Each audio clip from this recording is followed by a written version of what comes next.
ಕಾಂಗ್ರೆಸ್ನ ವಿರುದ್ಧ ವಾಗ್ದಾಳಿ ಮಾಡಿದಂತ ಕುಮಾರಸ್ವಾಮಿ ಅವರಿಗೆ ಡಿಕೆ ಸುರೇಶ್ ತಿರುಗೇಟು ಕೊಡುವಂತ ಕೆಲಸವನ್ನ ಮಾಡಿದ್ದಾರೆ. ದಿನಾ ತಂಟೆ ಬಾರಿಸೋರು ಯಾರು ಅಂತ ಗೊತ್ತು ಅಂತ ಹೇಳಿದ್ದಾರೆ.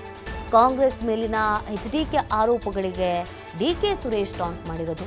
ದಿನ ಬೆಳಗಾದ್ರೆ ಟಮಟೆ ಹೊಡಿತಾ ಇರೋದು ಯಾರು ಅಂತ ಪ್ರಶ್ನೆಯನ್ನ ಮಾಡಿದ್ದಾರೆ.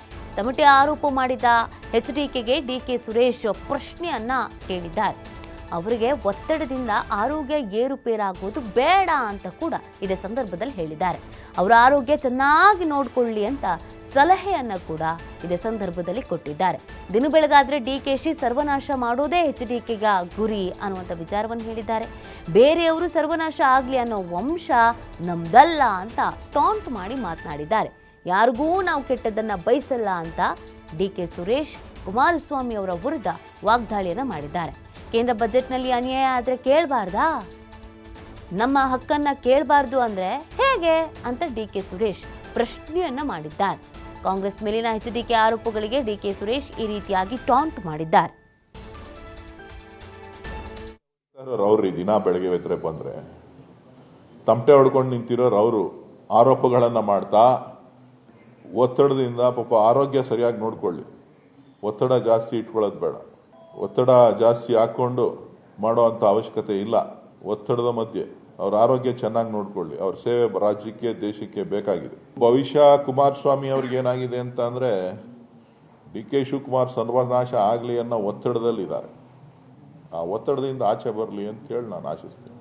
ಸರ್ವನಾಶ ಆಗಬೇಕು ಅನ್ನೋದು ಅವರ ಬೆಳಗ್ಗೆ ರಾತ್ರಿ ಕನಸಲೆಲ್ಲ ಶಿವಕುಮಾರ್ ಬರ್ತಾರೆ ಅಂತ ಕಾಣಿಸ್ತದೆ. ದೇವ್ರು ಒಳ್ಳೇದು ಮಾಡ್ಲಪ್ಪ. ಆರೋಗ್ಯ ಚೆನ್ನಾಗಿ ನೋಡ್ಕೊಳ್ಳಿ. ಒತ್ತಡದಿಂದ ಆಚೆ ಬರಲಿ. ನೋಡ್ರಿ, ಅವರು ನಮ್ಗೆ ಎಷ್ಟು ಕೆಟ್ಟದ್ದು ಬಯಸಿದ್ರು ನಾವು ಅವ್ರಿಗೆ ಕೆಟ್ಟದ್ದನ್ನ ಬಯಸೋದಿಲ್ಲ. ಆ ವಂಶ ನಮ್ದಲ್ಲ. ನಾವು ಯಾರಿಗೂ ಕೆಟ್ಟದ್ದನ್ನ ಬಯಸುವಂತ ವಂಶ ನಮ್ದಲ್ಲ.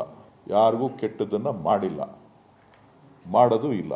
ಕಳೆದ 10 ವರ್ಷಗಳಿಂದ ಇವ್ರ ಸರ್ಕಾರ ಬಂದ ಮೇಲೆ ಯಾವ ಪ್ರೋತ್ಸಾಹದಾಯಕವಾದಂತ ಯೋಜನೆಗಳನ್ನ ಬೆಂಗಳೂರಿಗೆ, ಕರ್ನಾಟಕಕ್ಕೆ, ದಕ್ಷಿಣ ಭಾರತಕ್ಕೆ ಕೊಟ್ಟಿದ್ದಾರೆ ಅನ್ನೋದನ್ನ ಸ್ಪಷ್ಟಪಡಿಸಬೇಕು.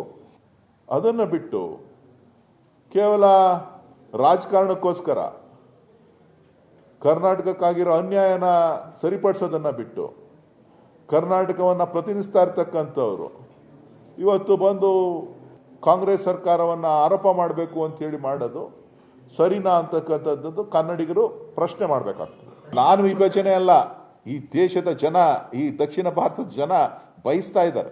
ಮುಂದಿನ ದಿನಗಳಲ್ಲಿ ಈ ತರದ ಅನ್ಯಾಯಗಳು ಇದೇ ರೀತಿ ಮುಂದುವರಿತು ಅಂತ ಅಂದ್ರೆ ಏನ್ ಬೇಕಾದ್ರೂ ಕೂಗಿ ಎದೊಳ್ಬಹುದು. ಹಿಂದೆ ತಮಿಳುನಾಡಲ್ಲಿ ಬಹಳಷ್ಟು ದಿನ ನಡೀತಾ ಇದೆ. ಇದು ಮತ್ತೆ ಕೇಳಬೇಕಾಗ್ಬೋದು. ಇದರಲ್ಲೇನೋ ಯಾರ ಹತ್ರ ಭಿಕ್ಷೆ ಏನ್ ಕೇಳ್ತಾ ಇಲ್ಲ.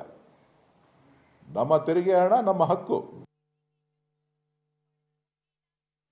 ನೋಡಿ, ಡಿಕೆ ಸುರೇಶ್ ಈ ರೀತಿಯಾಗಿ ವಾಗ್ದಾಳಿಯನ್ನ ಮಾಡಿದ್ದಾರೆ. ಕುಮಾರಸ್ವಾಮಿ ಅವರ ಒಂದಷ್ಟು ಮಾತುಗಳಿಗೆ, ಒಂದಷ್ಟು ಆರೋಪಗಳಿಗೆ ಡಿಕೆ ಸುರೇಶ್ ಈ ರೀತಿಯಾದಂಥ ಪ್ರತಿಕ್ರಿಯೆಯನ್ನು ಕೊಟ್ಟಿದ್ದಾರೆ. ನಾವು ಯಾರಿಗೂ ಕೆಟ್ಟದ್ದು ಬಯಸಲ್ಲ, ಅವ್ರು ನಮಗೆ ಕೆಟ್ಟದ್ದು ಬಯಸಿದ್ರು ನಾವು ಅವರಿಗೆ ಒಳ್ಳೆಯದನ್ನೇ ಬಯಸ್ತೀವಿ, ಆ ಥರದ ವಂಶ ನಮ್ದಲ್ಲ ಅನ್ನೋದನ್ನು ಟಾಂಟ್ ಮಾಡಿದ್ದಾರೆ. ಮತ್ತು ಕೇಂದ್ರ ಬಜೆಟ್ ವಿಚಾರವಾಗಿ ಕೂಡ ಅವರು ಪ್ರಸ್ತಾಪ ಮಾಡಿದ್ದಾರೆ. ಕೇಂದ್ರ ಬಜೆಟ್ನಲ್ಲಿ ಅನ್ಯಾಯ ಆಗಿದೆ. ಕರ್ನಾಟಕಕ್ಕೆ, ಬೆಂಗಳೂರಿಗೆ ಏನು ಕೊಟ್ಟಿದ್ದಾರೆ ಈ 10 ವರ್ಷದಲ್ಲಿ, ಅದನ್ನು ಕೇಳಬಾರ್ದಾ? ಕೇಳಿದ್ರೆ ಈ ಥರನಾ ಅನ್ನುವಂಥ ಪ್ರಶ್ನೆಯನ್ನು ಕೂಡ ಅವ್ರು ಮಾಡಿದ್ದಾರೆ. ಮತ್ತು ದಿನ ಬೆಳಗಾದರೆ ತಮಟೆ ಹೊಡಿತಾ ಇರೋರು ಯಾರು ಅನ್ನುವಂಥ ಪ್ರಶ್ನೆಯನ್ನು ಮಾಡಿದ್ದಾರೆ. ಹಾಗೂ ಕುಮಾರಸ್ವಾಮಿ ಅವರಿಗೆ ಒತ್ತಡ ಆಗ್ತಾ ಇದೆ, ಹಾಗಾಗಿ ಅವರ ಆರೋಗ್ಯದಲ್ಲಿ ಏರುಪೇರಾಗ್ತಿದೆ, ಅವರ ಆರೋಗ್ಯ ನೋಡಿಕೊಳ್ಳಿ ಅನ್ನುವಂಥ ವಿಚಾರವನ್ನು ಕೂಡ ಹೇಳಿದ್ದಾರೆ. ಅವರಿಗೆ ಒತ್ತಡದಿಂದ ಆರೋಗ್ಯ ಏರುಪೇರಾಗೋದು ಬೇಡ ಅನ್ನುವಂಥ ಸಲಹೆಯನ್ನು ಕೂಡ ಇದೇ ಸಂದರ್ಭದಲ್ಲಿ ಡಿಕೆ ಸುರೇಶ್ ಮಾಡಿದ್ದಾರೆ. ಈ ಬಾರಿಯ ಚುನಾವಣೆಯ ನಂತರ ಡಿಕೆ ಬ್ರದರ್ಸ್ ವರ್ಸಸ್ ಕುಮಾರಸ್ವಾಮಿ ಅನ್ನೋದು ನಡ್ಕೊಂಡು ಬರ್ತಾ ಇದೆ.